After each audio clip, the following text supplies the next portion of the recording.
70 years ago, this city, Atlanta, worked well. It had a great downtown, great parks. And then it decided it would solve its problems by sprawling, by moving further and further out. And the car was seen as the solution to Atlanta's challenges. Atlanta's metro region extends over 8,000 square miles and growing. 90% of the population live in outward suburban communities and a mere 10% in the city proper. The average employed Atlantan drives 66 miles a day and spends a heck of a lot of her or his paycheck for the privilege. Half of the households within Atlanta make between $20,000 and $50,000 a year. Not very high incomes, but good, solid incomes. At that income level, they are actually spending 32% of their income on transportation, 29% on housing. And it's pretty shocking. We see higher levels of air pollution. So for example, here in Atlanta, where we're talking right now, ozone levels are quite high, and that relates very directly to automobile traffic. Typical of the segregated by zoning, suburb-oriented road system, moving Sprawlanta's traffic has come at a great expense to the safety of bicyclists and pedestrians. With few bike lanes, sidewalks, or even crosswalks, Atlanta ranks among the 10 most dangerous cities for pedestrians. An average of 70 pedestrians die in Atlanta each year. Over 1,000 are injured. And even the ability to walk through those becomes a problem because there are not that many sidewalks here in Georgia. If you find a couple of them, you'll be lucky, but there's not that many sidewalks here in Georgia for youth or anyone to even walk. Even yours truly is not immune to this danger, as I attempt to cross Buford Highway to prove my point. A mile between crosswalks, Buford has the highest pedestrian fatality rate in the state. For 10 years, my offices at the CDC were located on Buford. Every day, I witness Atlantans risk their lives to cross the street. Such sights fueled my zeal to put the safety of people before the convenience of the automobile. No one who wants to go shopping should have to go through this. To buy your child an ice cream cone or your daughter a sweater, it ought to be a safe, happy trip. And a good built environment can help you do this. And a bad one can make it a danger to life and limb. In the late 1990s, two graduate students in the Department of Architecture at Georgia Tech came upon two independent antidotes for the sprawl and long commutes of Atlanta. One of those visionaries was Brian Leary. Well, the aha moment first was very late at night or early in the morning at a desk very much like this one in this exact room, and had an idea that there was a property just out this window that could really become something else, could be a place. What Brian saw out his window was an abandoned steel mill situated on 138 acres. Only a busy interchange separated the site from the heart of downtown Atlanta. Brian saw the urban eyesore as an opportunity.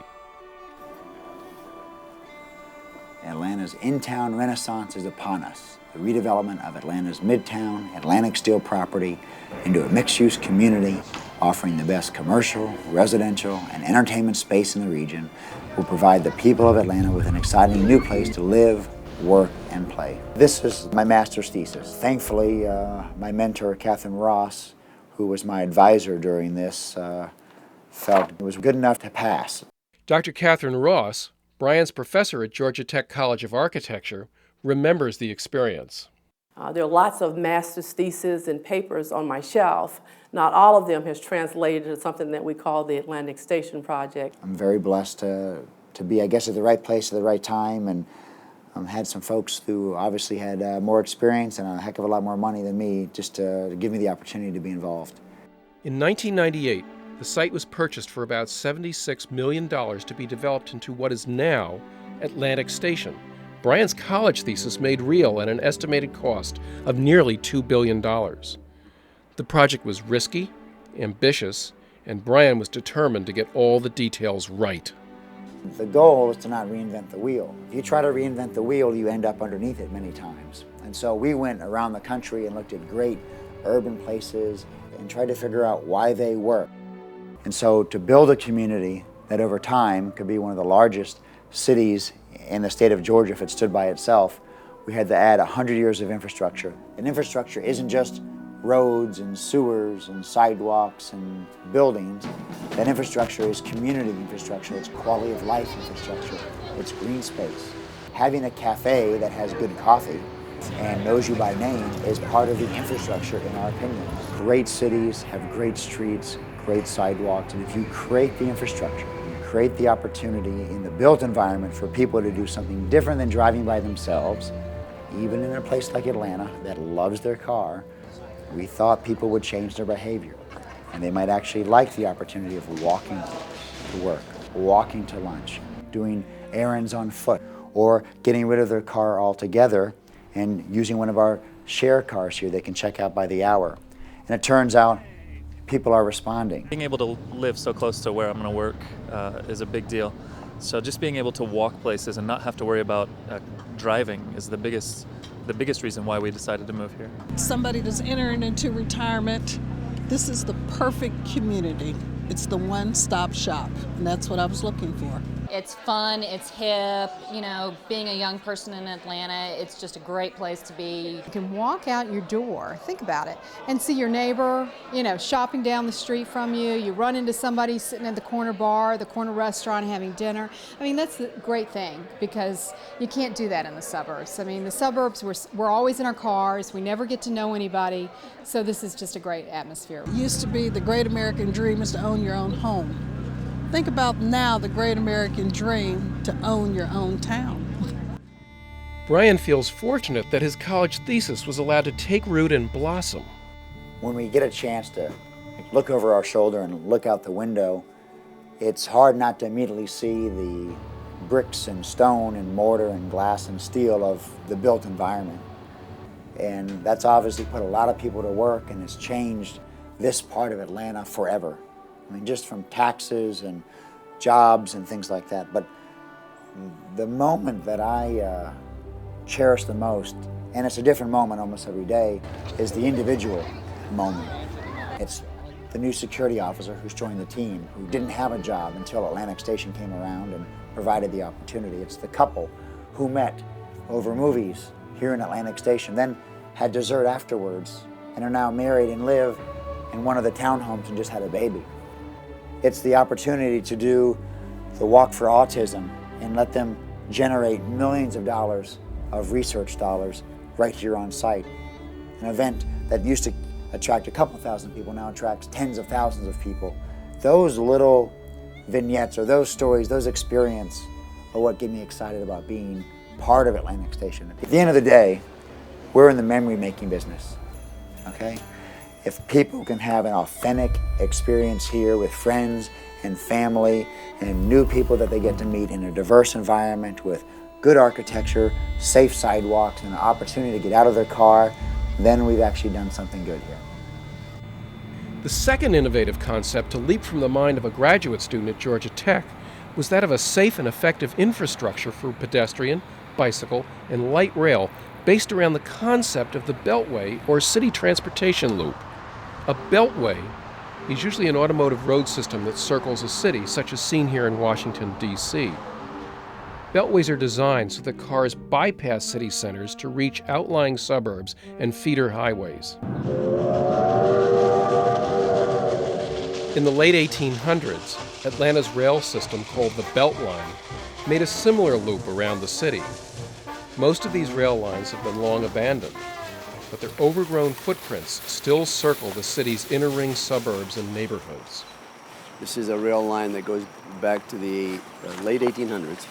It was a railroad route around the city. In its time, it was on the outskirts of the city, and of course today is in the middle of the city because of the great sprawl of Atlanta. The idea of a green belt around Atlanta has been around for a very long time. In one form or another, as a green belt, as transformation of our rail yards that circled Atlanta. After all, Atlanta has been a railroad town forever. I'm sort of a railroad nut, so I like railroads and have sort of driving all over town, looking at where they go and the different maps and, you know, following it, driving around the city. And also in graduate school, I was studying how the design of infrastructure systems influences urban development.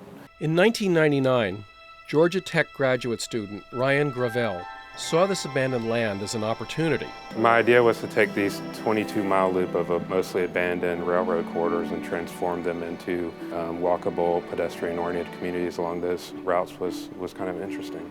What I found when we went through all these neighborhoods for 2.5 years building all this grassroots public support is that there's a lot of people working really hard in these Atlanta neighborhoods trying to make their lives better. And what they each found in the Beltline was their own vision for what that future might hold.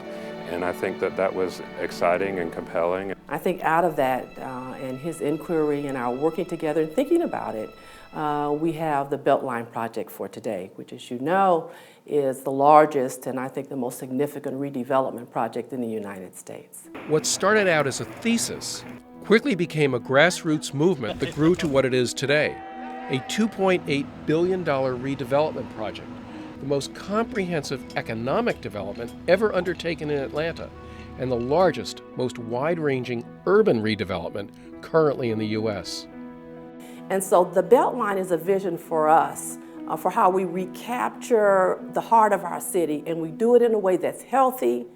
I give you the emerald necklace, if you will. The Beltline will consist of a modern streetcar or light rail that will make for safe and fast public transportation around a 22-mile loop, connecting the city's inner ring suburbs to each other and to public transit lines linked to the outer suburbs. The transit will be down below. In just a few stops, you'll be up and connect into MARTA's East Line, the subway into downtown, or you could connect to the south, just a few more stops south to the South MARTA line, take you to the airport. Also looping the city will be a trail for walking, running, and biking that will connect neighborhoods to each other and to new and existing parks without having to drive. The Beltline is very much a pedestrian-oriented project. It is what I like to call the anti-highway project. It's all about getting people around on their feet, using public transportation, using bicycles, taking walks. So the whole 22 miles is inaccessible to automobiles except at street intersections. Therefore, it's going to have a tremendous impact on the quality of life and the general health of people that use it, because Atlanta needs to walk. The Beltline will also provide persons in wheelchairs an independence rarely allowed them in other cities. People with disabilities are able to live and thrive and have everything they need accessible to them. Where if you're in a wheelchair for the rest of your life, you will be able, living here, to wheel to anything you need on your own. Someone will not need to come and pick you up and take you from point A to point B. You'll be totally independent, which will increase your quality of life, increase your health, and actually decrease the amount that it costs to take care of you. I think that the idea that the Beltline is an anti-automobile project is right on. I mean, I think one of the exciting things about the Beltline is that everybody is able to construct their own vision around it. There's 15,000 different ways that people love this, and that constituency that you build by having that broad base of support is one of the things that has built this sort of amazing momentum for the project that allows us to move forward through the tough steps of implementation. Go! And it's bringing people together that have been separated by this old rail line. There are now going to be places and spaces to celebrate the identity and the contributions of these neighborhoods and to gather and to participate in the messiness of democracy that happens every day on the Beltline. With funding pretty much in place, each year more and more parks and trails are completed, with the entire project targeted to be finished far ahead of its original 25-year plan. I think that grassroots perspective and origin for this project has a lot to do with the success of the project so far. 10,000 residents came together and said to its elected officials, we absolutely want this project. We want it as soon as possible, and we're willing to commit public dollars to make sure that it happens. We have the most perfect opportunity to go from worst to first with the Beltline. In fact, the Beltline will, in not too many years, become Atlanta's defining feature. Today, Ryan Gravel remains active on the project as a member of the Beltline's board of directors, as well as an architect for one of the two firms chosen to lead the design of the Beltline. My kids don't really know what I do, but I brought my daughter, who's 4, to one of the neighborhood meetings about the Beltline, and I was trying to describe her that there was going to be a train that we could ride from our house over to her friend's house or to the park. And she thought that was pretty cool. And when you think about their future and how different the city's going to be in the next 20 or 30 years, you've got to hope that we're investing in these kinds of initiatives, because it's going to be a much different place by then. In the fall of 2009, Ryan's former Georgia Tech classmate, Brian Leary, resigned from his position at Atlantic Station when he was named president and CEO of the Atlanta Beltline Project.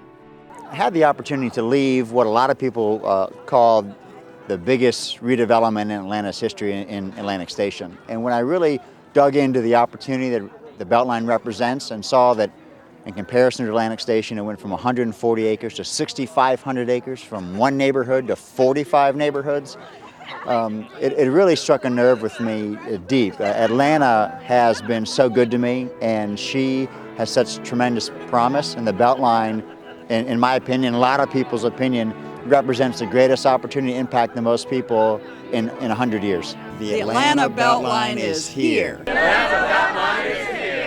The Atlanta Beltline is here. We've got to restructure the built environment to make health the centerpiece. Both of these projects move our city and our region very far along that continuum. There's no doubt about that. Catherine Ross, professor of both Ryan and Brian, feels proud of their accomplishments and humbled by her contribution. I feel that I am uniquely happy and fortunate to have had the opportunity to work with both of them. It's really important to me to see our work go from theory to practice. And so when projects like this are the result, I feel like I'm blessed, that I've done something right and then I've given back. It does make me teary-eyed.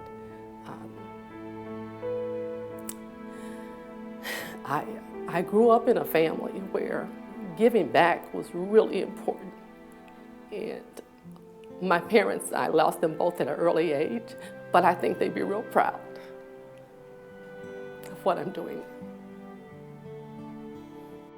I think the lesson from the Beltline is not that every city has to have a circle of railroads around it, but that we take strategies as we start to find solutions to the problems we've created for the last 40 years in places like Atlanta.